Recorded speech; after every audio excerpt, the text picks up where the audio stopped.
Assalamu alaikum les sœurs, bienvenue dans Sœur Muse, le podcast qui t'invite à écouter ce que ton cœur savait déjà.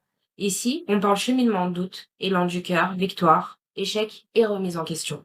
Je suis là pour te raconter un parcours, le mien, mais peut-être aussi un peu le tien. Chaque épisode, tu verras, c'est une page intime, des anecdotes vraies, parfois bouleversantes, parfois drôles. Sœur Muse, c'est pas le podcast parfait, mais on va essayer de rester sincère. On va pas compter les vues, mais on va essayer, nous, de voir clair. Alors tu restes avec moi et on commence dans ce premier chapitre, qui est ma reconversion. Assalamu alaikum les sœurs, bienvenue dans ce dernier épisode de mon podcast sur ma reconversion. J'espère que vous allez bien. Alors, on a commencé il y a 4 semaines environ, si je me trompe pas. Et du coup, aujourd'hui, on se retrouve pour l'épisode où je vais enfin passer le cap. Le dernier, l'ultime. Alors, pour ce dernier épisode, pour se rappeler, dans la dernière partie, donc la partie 3, j'étais en accord dans le sens où mon cœur était dedans. Malheureusement, les actes prenaient petit à petit, mais ça manquait toujours de structure et je n'avais pas passé le cap. Je sais pas si vous vous rappelez, j'avais parlé de l'humain qui, des fois, va se croire plus malin en me disant, ben, plus je retarde ma reconversion et mieux c'est, parce que pour l'instant, je suis pas prête, je fais trop de bêtises. J'étais vraiment dans cette mentale. Mais je savais, et à ce moment-là, j'étais persuadée qu'un jour je passerais le cap. Sauf que je voulais pas le faire pour au final pécher. Et vraiment, je m'étais dit, subhanallah, pour vous dire la nia que j'avais, c'est que je me rappelle que je m'étais dit, c'est limite le jour où je le fais, faut que j'ai la possibilité de compter mes mauvaises actions. Pas volontairement, mais pour dire, c'est triste, hein, mais on fait des péchés tous les jours et on peut même pas les compter. Et moi, je m'étais mis dans ma tête, ben, par exemple, t'écouteras pas de musique, tu seras pas en lien avec des hommes. C'est-à-dire que tous ces péchés-là, ben, je me disais, au pire, tu compteras les fois où tu mens, tu compteras. Et je me rappelle que je vous jure que mes premiers, starfullah, désobéissances, elles me pesaient, genre, je faisais un petit mensonge et je me disais, allez, une mauvaise action, non, j'aurais pas dû. Non, en fait, et je revenais sur ce que j'avais dit. Et j'étais matrixée. J'étais vraiment au compte-gouttes et je pensais vraiment que, en comptant, j'aurais pu. Non, c'est la miséricorde. Vraiment, si on n'a pas la miséricorde de Dieu, celui qui possède la miséricorde entière, vous connaissez le hadith qui nous indique que Allah possède 100 en miséricorde et qu'il a donné un aux humains qui se partagent entre eux, soit toute l'humanité, on se partage un de la miséricorde, 1 sur 100 de la miséricorde que Dieu possède, et c'est ce qui fait que la jument, si je me trompe pas, si c'est bien la jument, mais plein d'autres créatures, telles que nous les humains, va avoir de la miséricorde envers son enfant et va lever son sabot pour ne pas la blesser. La même miséricorde qu'une mère va avoir envers son enfant, la même miséricorde qu'on va avoir quand une sœur ou un frère va traverser une épreuve, et la même miséricorde qu'on a, la plus minime, qui commence à quand on regarde un film, un témoignage et qu'on va pleurer par empathie envers la personne. Cette miséricorde-là, qu'on se partage tout et qui pourtant semble énorme, puisqu'il y a des gens qui sont bons ici-bas, ben c'est que 1 sur 100 que possède Allah. C'est incroyable. Et donc, je reviens de la dune du Pilat, je continue mes recherches, etc. Mais honnêtement, je m'oublie un peu dans le sens où mes recherches, je les fais, mais je les fais de moins en moins. Je suis encore dans l'apprentissage, mais je suis trop dans mon délire de, vas-y, en vrai, les amis que je fréquente dans ma vie de tous les jours me poussent pas forcément à ça, parce que vraiment, c'était pas forcément des gens qui me disaient non, la religion, mais c'est pas des gens qui, honnêtement, allaient m'inciter instinctivement au bien. Et donc, je continue à fréquenter ma petite bande, etc. Et d'ailleurs, en vrai, moi non plus, je les incitais. En fait, on s'incitait tous pas au bien. Et donc, bref, je continue ma vie avec ma petite bande là. Et subhanallah, je reçois un message un jour de ma copine, soit la Zaïroise à qui j'ai parlé peut-être plusieurs fois, mais en tout cas, moi, je m'en souviens que d'une fois. Et je m'en rappelle plus après ça avoir parlé de ça avec elle. Et je reçois un message d'elle où elle me dit, j'aurais dû l'enregistrer ce message. Où elle me dit, ouais, ma sœur, etc., je vais aller me reconvertir. Et si vous saviez ce que mon cœur a ressenti, et alhamdoulilah, Dieu, il a choisi vraiment une personne qui savait, qui m'inspirait confiance. Enfin, cette sœur-là, je sais pas comment dire, mais c'est quelqu'un de bien, c'est quelqu'un de bon envers les gens. Je l'ai pas vue jalouse et que Dieu la préserve. Je l'ai pas vue médisante. Je l'ai pas, c'est un bon comportement avant même d'être musulmane. Et du coup, et en plus, comme je vous ai dit, on était sur la concurrence de notes. Donc en plus, je sais qu'elle a un mental, je sais qu'elle analyse, je sais qu'elle a de la jugeote. Quand elle m'envoie ce message et qu'elle me dit qu'elle va se reconvertir, je me dis non, là c'est mon déclic. Déjà, il y a eu ma première copine avec qui j'échangeais. Je suis même sûre qu'il y en a eu d'autres entre-temps, mais proches de moi, non. Et ensuite, il y a cette sœur en question, et je me rappelle de notre discussion et je me dis non, je ressens que j'ai enfin le droit. J'ai enfin le droit d'assumer, de vivre de cette foi.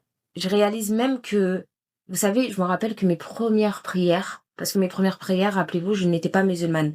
Et je me rappelle que mes premières prières, je priais beaucoup pour ma maman. Et je me disais, mais je pourrais jamais aimer comme j'aime ma maman. Et carrément, des fois, mon cœur, j'avais un pincement puisque je me disais, mais Sandra, faut que t'aimes Dieu plus que t'aimes ta mère.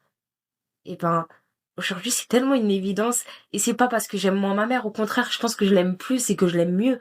Mais même vos parents, et pour ceux qui sont éprouvés par les parents, ils le savent, vos parents ont des limites. Vos parents ont des fois des comportements qui sont pas adaptés, ont des fois un manque de justesse, un manque de justice, un manque... En fait, comme on dit, à Allah, il n'y a aucun manquement. Allah est celui qui possède aucun manquement dans ses noms, dans ses attributs, dans ce qui le qualifie. Il y aura pas d'injustice, il y aura pas un manque de sagesse, il y aura pas, comme on dit, nul doute à la question, à l'interrogation, au doute ou à la critique. Je pense que je me suis répétée. Bref, donc, je reçois ce message et je sais plus, peut-être elle me dit dans 1 ou 2 semaines, mais je sais que la date était rapprochée. Et moi là, je commence à flipper. Et comme je vous dis, je suis partagée entre ma petite bande là et mes recherches perso que je fais, mais jusqu'à maintenant, c'était entre moi et Dieu. Et je me dis, allez, go, moi aussi, je vais sauter le cap. Et je lui dis, je viendrai avec toi et je vais aussi le faire. Subhanallah, ces derniers instants-là, c'était que de la recherche. Est-ce que tu es sûr de toi maintenant? Est-ce que tu es sûr de toi? Et j'étais sûre de moi. Tout ce que je voyais me confirmait, que ça soit dans le Coran, et je vais vous citer, dans la sourate 5, verset 3. Aujourd'hui, j'ai parachevé pour vous votre religion et accompli sur vous mon bienfait. Et j'agrée l'islam comme religion pour vous. Je vous rappelle, comme je vous ai dit, que je n'ai jamais eu l'impression de tourner le dos au christianisme ou au judaïsme. J'ai juste eu l'impression d'accepter enfin la religion que mon Seigneur, que mon Créateur a choisi pour moi.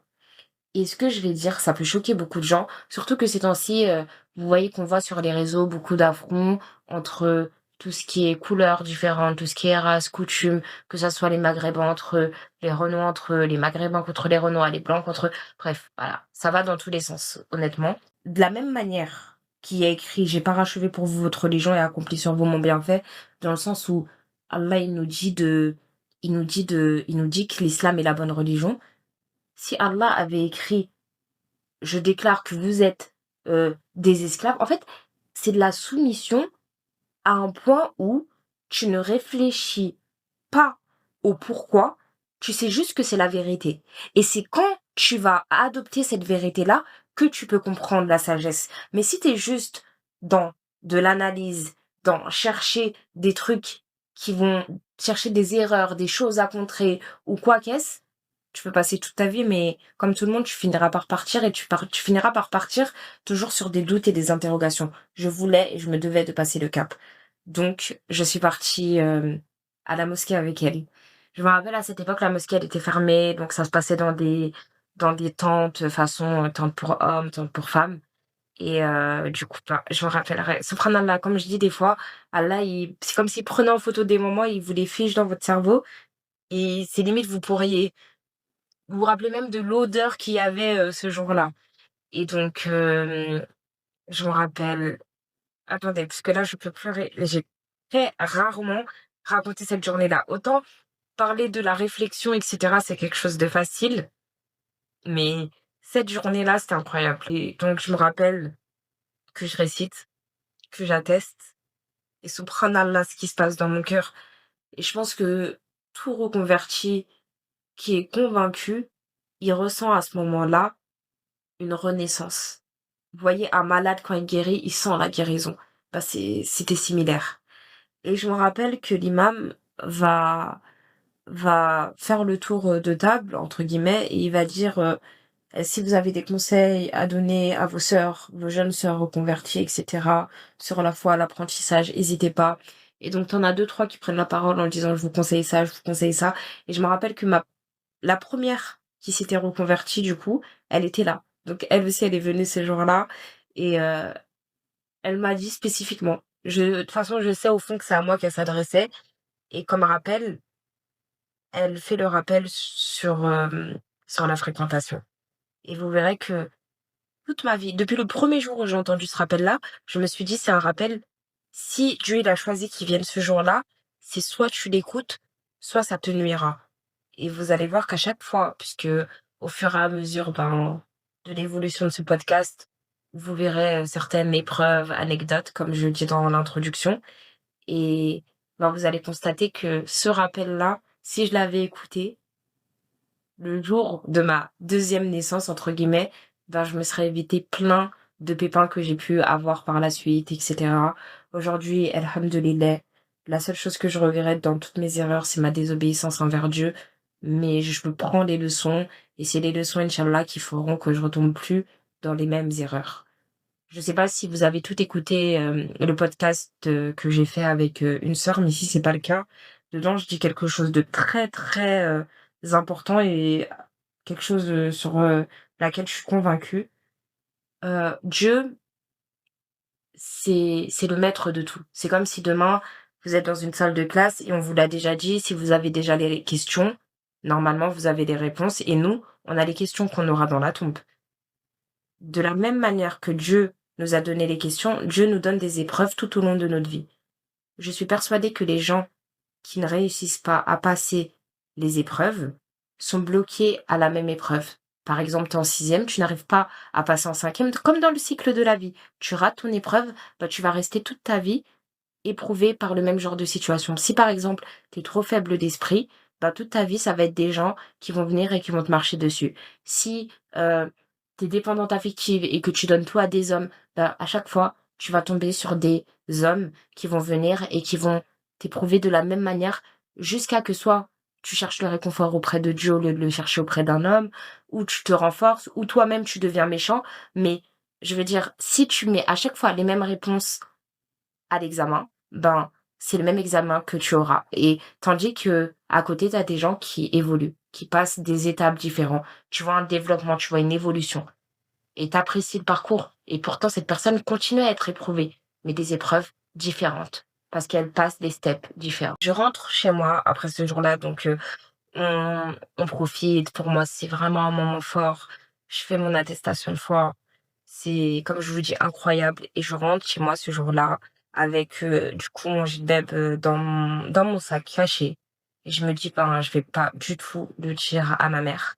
Parce que je suis pas prête, parce que je me sens pas prête. Et ce jour-là, je rentre, subhanallah, jusqu'à aujourd'hui, je peux pas vous dire comment elle le savait. Moi, je pense qu'on m'a poucave. Parce que j'habitais dans une cité où ça peut parler vite. Donc, je pense qu'on m'a balance. Mais en tout cas, le jour où je suis rentrée, je pense que déjà, je pleurais beaucoup. Mais au-delà de ça, le premier truc que ma mère me dit, c'est ouvre ton sac. Ouvre ton sac. Ma mère n'a jamais fouillé dans mon sac.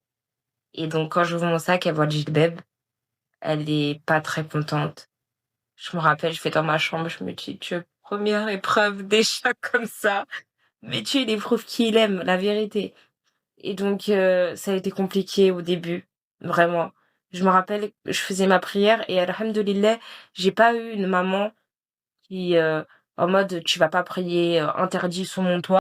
Au contraire, c'était pas forcément plus facile, mais j'ai eu une maman qui, vous savez, elle ouvrait la porte. J'étais en train de prier, j'entendais non, elle est devenue folle, elle, elle est devenue folle. Elle a refermé la porte. Et subhanallah, plus j'avais des réactions comme ça et plus je priais pour elle. C'est ça qu'elle sait pas et jusqu'à aujourd'hui ça s'arrête pas. Et s'il vous plaît, qu'Allah guide ma mère, dites Amin, qu'Allah guide toutes nos mamans qui sont dans l'erreur ou même qui sont musulmanes déjà, qui leur accordent le paradis. Amin, dites Amin. Et du coup, au fur et à mesure, je me dis que je vais recontinuer à parler avec ma mère. Et pareil, je lui dis, maman, regarde ce qui est écrit dans le Coran.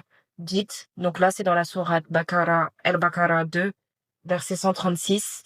Dites, nous croyons en Allah, en ce qui nous a été révélé, en ce qui a été révélé à Abraham, Ismaël, Isaac, Jacob et aux tribus, à Moïse et à Jésus, et à ceux à qui a été, et à ceux qui a été donné aux prophètes de la part de leur Seigneur. Nous ne faisons aucune distinction entre eux. Et donc là, je lui dis, mais maman, est-ce que tu te rends compte? Déjà, ça reprend tout encore une fois du début jusqu'à la fin. Je suis en train de te partager un message qui dit pas que non, ta croyance n'est pas bonne ou que la croyance de toute la terre est fausse. Au contraire, elle dit que prenez l'entièreté. C'est limite une correction justement à la déviation que l'homme a fait sur sa croyance. Et c'est pour ça que je le redis, jamais j'ai eu l'impression de tourner le dos au christianisme. C'est pareil dans la Bible. Il y a écrit, ne croyez pas que je suis venu pour abolir la loi ou les prophètes. Je suis venu non pour abolir, mais pour accomplir. Même Jésus lui-même dit qu'il n'est pas venu abolir ce qu'il y avait avant lui. Et qu'il vient juste pour accomplir, comme tous les prophètes qui sont passés. Et c'est tout, ça parle toujours de continuité d'un message divin. Et le prophète les prophètes du premier au dernier, que la paix soit sur eux, sont venus avec un message similaire. Il y en a aucun qui est venu et qui a dit celui-ci est un faux prophète. Non, ils reprennent à chaque fois ce qui s'est passé avant et ils viennent et ils apportent une suite. Pareil dans la Bible, il y a écrit Corinthiens, excusez-moi, donc de 5 au 6, toute femme au contraire qui prie ou qui prophétise, la tête non voilée, déshonore son chef. C'est comme si elle était rasée. Car si une femme n'est pas voilée, qu'elle se coupe aussi les cheveux. Or, s'il est honteux pour une femme d'avoir les cheveux coupés ou d'être rasée, qu'elle se voile. Quand j'ai vu ça, je me suis dit, mais tout le drama qu'on fait autour du voile dans l'islam, alors que dans le christianisme, il y a écrit, si tu n'es pas voilé, qu'on te rase. Mais demain, on met ça dans n'importe qui, euh, n'importe quel musulman dit ça, on va dire de lui qu'il est un extrémiste. Et pourtant, regardez, c'est écrit dans le livre qui, qui a dominé ce pays, le pays dans lequel on vit, la France, parce que la division des pouvoirs, ça date pas de il y a très très longtemps. Et avant, l'Église catholique avait un vrai pouvoir dans la société, et elle en a encore d'ailleurs, mais beaucoup moins affirmé. Mais c'est écrit dans votre livre. Aujourd'hui, comment combattre le voile? Quand c'est écrit dans votre livre, car si elle ne se voile pas, qu'elle se coupe les cheveux. Pareil dans la Genèse 24-65, alors elle prit son voile et se couvrit. Il y a toujours eu une pudeur. Il n'y a aucune religion qui incite la femme à sortir en se mettant en danger, en exposant tous les attributs que son Seigneur lui a donnés et en étant juste une tentation, juste un objet, juste dans les yeux de l'homme. Et ça, je vous jure que la sagesse du voile, depuis très longtemps, je veux pas dire que, déjà, c'est pas la sagesse du voile, puisque je pense qu'il y a 1 milliard de sagesse dans le voile, mais une des sagesses du voile que j'ai assimilée très vite. Regardez, on prend une société où toutes les femmes sont voilées. Vous savez, le premier truc que ça enlève, les complexes. Je dis pas que la femme va pas se dire, oh, j'ai pris 1, 2, 3 kilos, je me sens un peu lourde, je vais aller faire du sport. Ça arrive et c'est normal.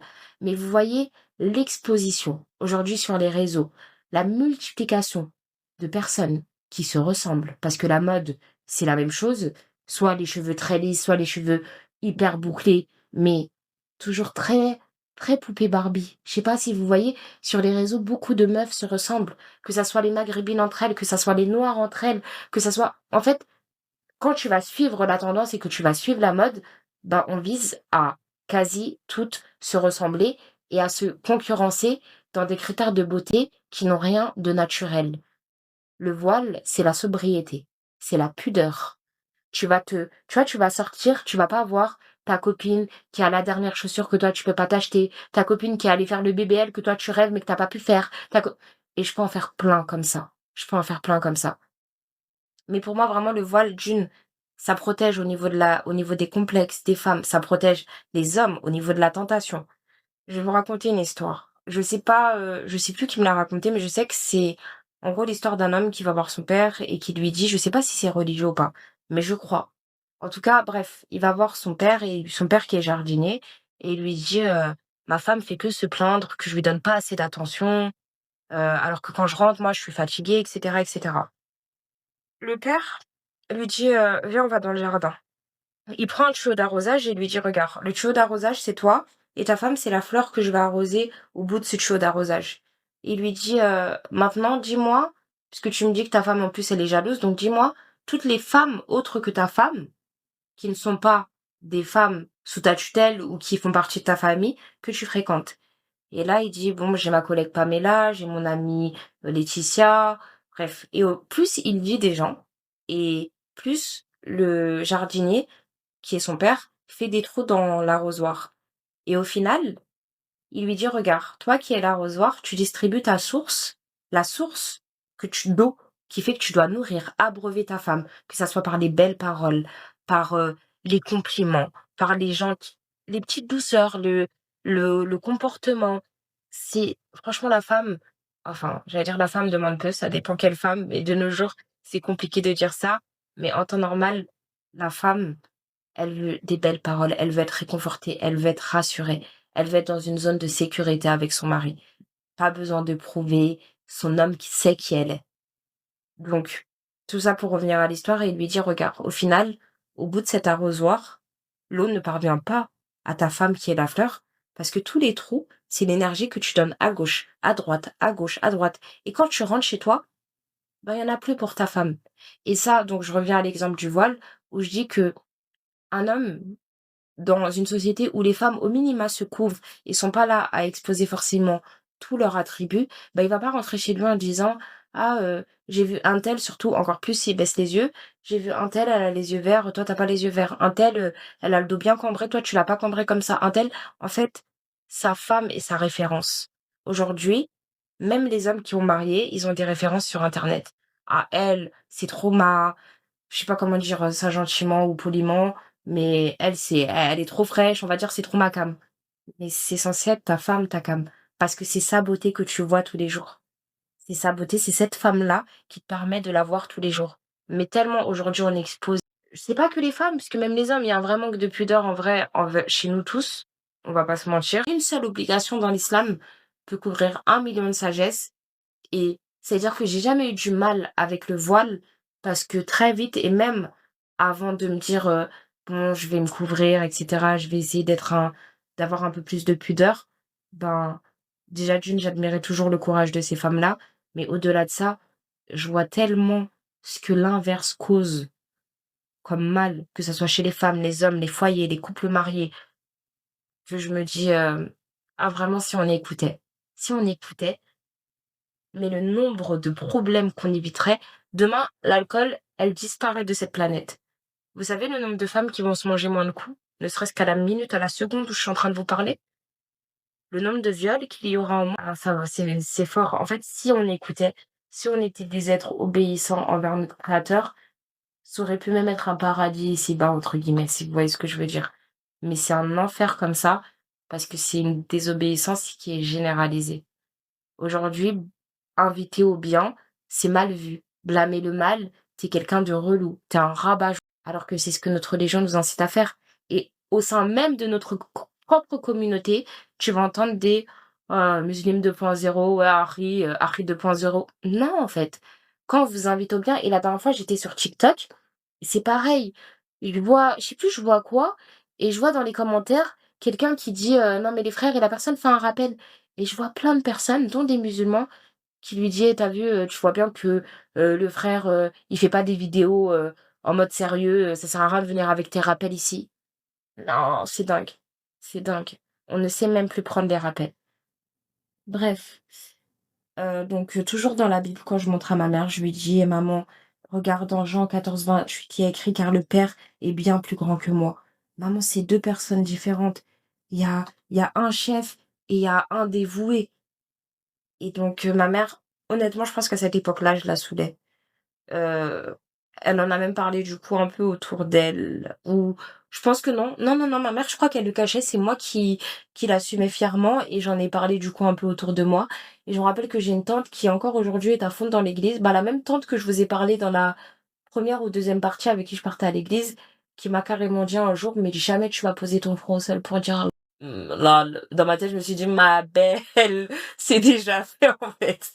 Mais au-delà de ça, genre, en fait, demande-moi d'abord qui est Allah, pourquoi je veux prier, pourquoi j'ai besoin de me prosterner. En fait, l'humain est dans le je refute avant même de savoir de quoi il s'agit.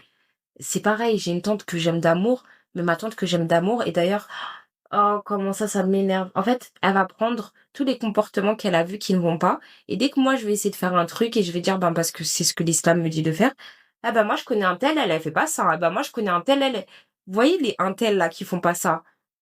Comment je veux pas dire que vous êtes un fardeau dans la vie des reconvertis, parce que c'est pas le cas pour tout le monde déjà, mais surtout ceux qui ont un discours hyper laxiste pour se faire accepter.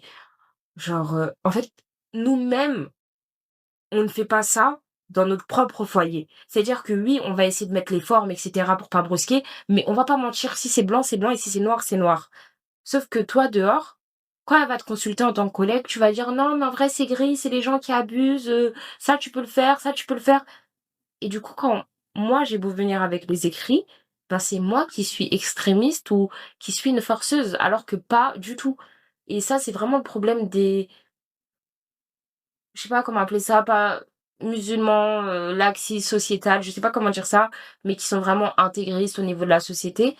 Ben, des fois, vous êtes un frein pour nous qui venons de rentrer dedans. Parce que vous avez un discours qui est biaisé par les émotions, qui est biaisé par la morale humaine, et qui, quand on veut obéir et qu'on veut partager, nous, le message auprès de nos proches, bah, vous devenez les références qui servent à nous contrer.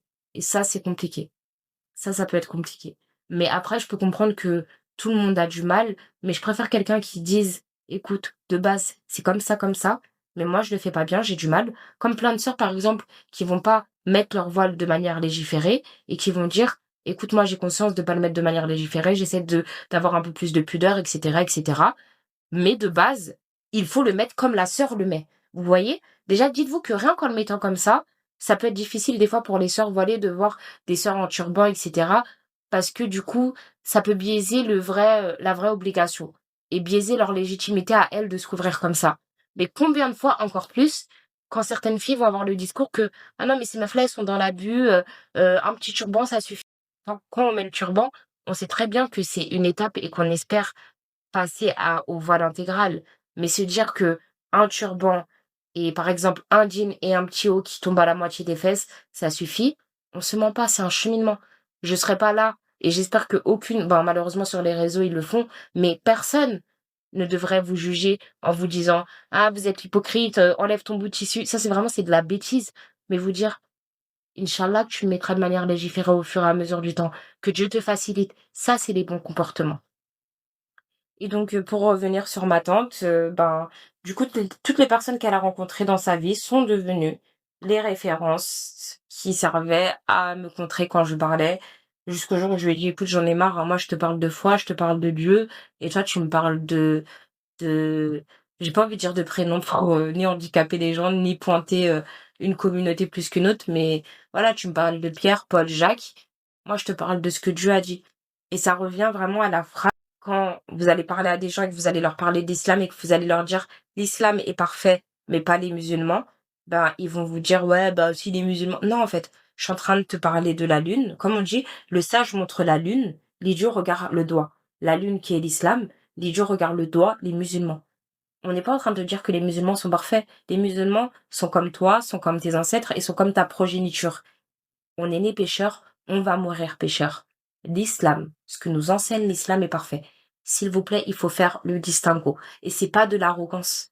Parce que ça aussi, ma mère me l'a beaucoup reproché. Ouais, mais les musulmans, ils sont arrogants. À chaque fois, je lui dis avec le sourire. Et même ce sourire, je sais qu'elle trouve qu'il est arrogant. Mais c'est pas de l'arrogance. Et je lui dis, c'est pas qu'ils sont arrogants. C'est qu'ils sont sûrs d'eux. C'est qu'on est sûr de nous. Et on n'est pas sûr de nous sur comment on agit nous. On est sûr de nous sur ce qui nous a été révélé. Et c'est ça la force. La force, c'est pas le caractère du musulman. C'est la révélation qu'il a eue et comment il s'en sert. Et ceux qui s'en servent bien sont très forts. Mais t'enlèves aux musulmans cette révélation, le musulman devient juste humain comme tout le monde et n'a plus cette force-là, n'a plus cette connexion spirituelle-là, n'a plus cette crainte que de Dieu, est prêt à affronter n'importe quelle épreuve ici-bas parce qu'il sait que c'est que éphémère et on n'est que de passage. C'est cette foi-là qui est parfaite. Enfin, pas cette foi, excusez-moi, cette révélation-là qui est parfaite et qui nourrit la foi de la créature qui l'endurcit. Donc c'est pas de l'arrogance. Quand le musulman vous parle et qu'il est sûr de lui, ce n'est pas de l'arrogance, c'est de la conviction. C'est de la conviction. Je vous rappelle la définition d'une croyance, c'est avoir une notion, l'attacher à son cœur et y croire, y croire, y croire, au point que ça en devienne une croyance encore plus appuyée, une conviction. Mais tout part d'une notion. Et cette notion, elle est dans le Coran. Cette notion, c'est la révélation que Dieu nous a donnée. Je parle avec ma mère et j'essaye de lui expliquer tout ça. Écoutez, ça fait maintenant bientôt presque 15 ans, je crois, que je suis reconvertie et je n'arrête pas. Je n'arrête pas. Et que Dieu me permette de ne jamais arrêter jusqu'à son dernier souffle. S'il le faut, je lui ferai le rappel. Parce que déjà, j'ai la conviction que Dieu fait bien les choses. Et si Dieu décide de guider de ma mère, alhamdoulilah, c'est quelque chose qu'il aura décidé avant même que je fasse ma première doua. C'est quelque chose qu'il savait. Et s'il décide de ne pas la guider, Dieu connaît mieux le cœur de ma mère que moi. Et je l'aime d'amour. Et je me jure que rien que penser au fait que une fois qu'elle parte d'ici-bas, c'est que des châtiments, que l'enfer, etc., c'est quelque chose qui me déchire le cœur. Mais si mon Seigneur l'a décidé, si mon Seigneur décide de ne pas la guider, ben Dieu c'est mieux que moi. Dieu c'est mieux que moi. Et ça revient à ce que je vous disais au tout début quand je vous disais, peu importe ce que Dieu aurait révélé dans ce message-là, si demain tu es croyant et tu es soumis, tu l'aurais cru. Et c'est pour ça que un des fondements dans l'islam, c'est la foi au destin, qu'il soit bon ou mauvais, parce que c'est pas quand il est bon que tu crois en Dieu et quand il est mauvais, ah bah s'il y aurait un Dieu, il y aurait pas tout ça. Même derrière le mal se cache une sagesse. Il se peut que vous aimiez, c'est écrit dans le Coran, il se peut que vous aimiez une chose qui soit un mal pour vous et que vous ayez de l'aversité pour une chose qui soit un bien pour vous. Dans le Coran, c'est illustré par le djihad, par le combat. À cette époque-là, les gens se battaient pour la religion. Et il se peut que vous détestiez cette chose-là alors qu'elle est un bien pour vous. Voyez? Et donc, je sais même plus quoi dire, mais tout ça pour dire, comme je vous ai dit, que c'était la continuité et l'achèvement de tout, que ça a changé ma vie, que sans l'islam, je sais pas ce que je serais aujourd'hui. Je vous jure, mon cœur est tellement fragile. Ce monde est tellement méchant que j'aurais pu devenir la pire des personnes, comme j'aurais pu devenir la victime des pires des personnes. Et si j'avais pas eu l'islam, pour moi, ça aurait été l'un ou l'autre. Et même, j'aurais pas supporté ce monde, il est dur. Se réveiller chaque jour, voir autant d'injustice, autant de misère, autant de... C'est dur. Et je sais pas comment ils font les athées. Je sais pas comment ils font. Je sais pas comment j'ai fait moi dans ma vie pour me lever, pour ne pas prier, faire comme si j'avais des dés dans les mains et au hasard. Et y a personne qui me protège. Et je dépends de personne. C'est ce mensonge d'autosuffisance et d'autosatisfaction qui est beaucoup vendu, d'ailleurs de nos jours à travers le développement personnel, beaucoup inspiré des religions, mais tellement inspiré des religions, c'est quand vous plongez dedans que vous voyez que, mais en fait, ce que les hommes font, c'est prendre des dérivés, s'inspirer de la religion et en faire des dérivés, mais vu que la religion, c'est 100% source de bien, même s'ils en tirent que 20% dans leurs dérivés, ben ça convainc certaines personnes, parce qu'il y a 20% de vérité dedans, vous voyez? Et donc, voilà, comme je vous disais, je pense que sans l'islam, je serais morte. Vraiment. Vraiment, aujourd'hui, je pense que je serais morte. Naturellement ou pas. Mais j'aurais pas tenu. Ça a été le meilleur choix de ma vie. Que je le redis. Ça a été le meilleur choix de ma vie. Je suis hyper, hyper reconnaissante. Vraiment, envers Allah de m'avoir guidée. Envers Allah de m'avoir permis de découvrir tout ça, d'avoir eu cette réflexion-là, puisque c'est Allah qui permet. Et je vous souhaite, mes sœurs, vraiment, vraiment, vraiment, de trouver le bonheur dans l'islam, y compris, y compris moi, la vérité, puisque c'est que le début. Des fois, on touche et ensuite, bam, on retombe et on touche et on retombe. Mais vraiment que notre cœur reste accroché à notre foi. Je vous remercie, les sœurs. C'est la fin de cet épisode 4. En tout cas, on se revoit très vite pour le deuxième podcast. Je vous remercie les sœurs d'avoir écouté ces 4 premières parties et j'espère que vous serez encore de la partie pour le reste. Je vous fais de gros, gros bisous et je vous remercie.